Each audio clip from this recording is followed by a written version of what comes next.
Councilman Nevitt.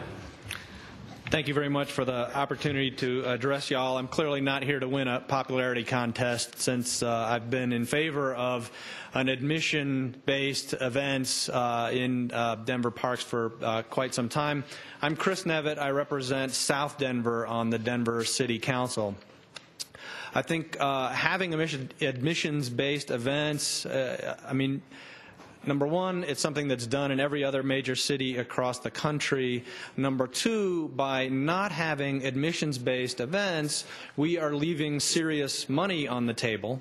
And while parks policies shouldn't be driven by financial considerations, nonetheless, I don't think anybody who is a supporter of parks can be ignorant of the fact that we are in a very deep hole, and the continued management of these park assets at the level that we want is currently unsustainable in our current financial climate. So while not a primary consideration for policy, it's something that we have to be aware of.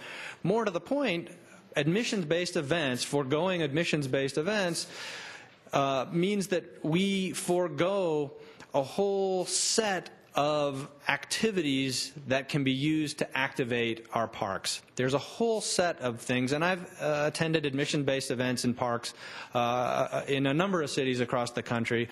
Almost all of them are wonderful additions to park activities, and by not having admissions-based events, we're just taking that off the whole menu, the whole palette of ways in which people can enjoy these park assets.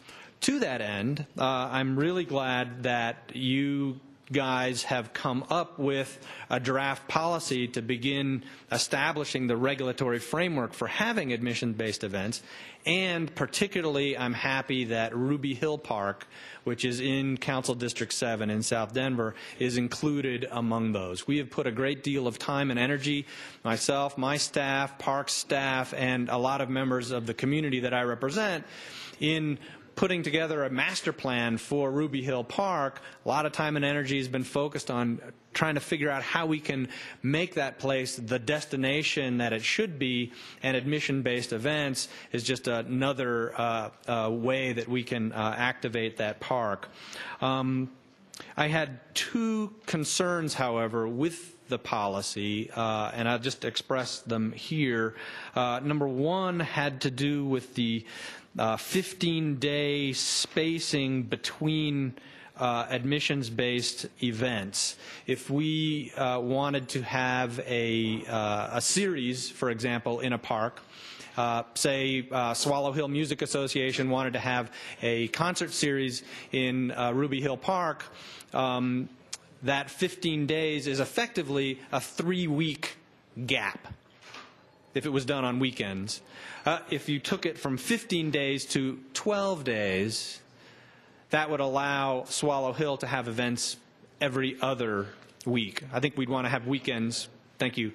I think we'd want to have, at least a weekend free of an admissions-based event, but I think 3 weeks becomes too long. So I'd suggest changing that 15 days to 12 days to allow every other week. And the last one, and this may not be something that Parks and Rec can figure out on its own, and I'll do my best, is the point was made, money that is raised by Parks and Rec through admission-based events or other events doesn't go to Parks and Rec, it goes to the general fund. And I think that Parks and Rec ought to at least get a cut of events that they host and revenue that they generate as a way to incentivize maximizing that revenue, which returns me to the theme of we don't have enough revenue to maintain the assets we have and to keep the programs that we have going. So I'd like to work with this body, with Parks and Rec staff, and with my colleagues on City Council to make sure that Parks and Rec is a beneficiary of the revenue-generating activities that they host and organize in our parks. So thank you very much, and thank you for your service. Thank you.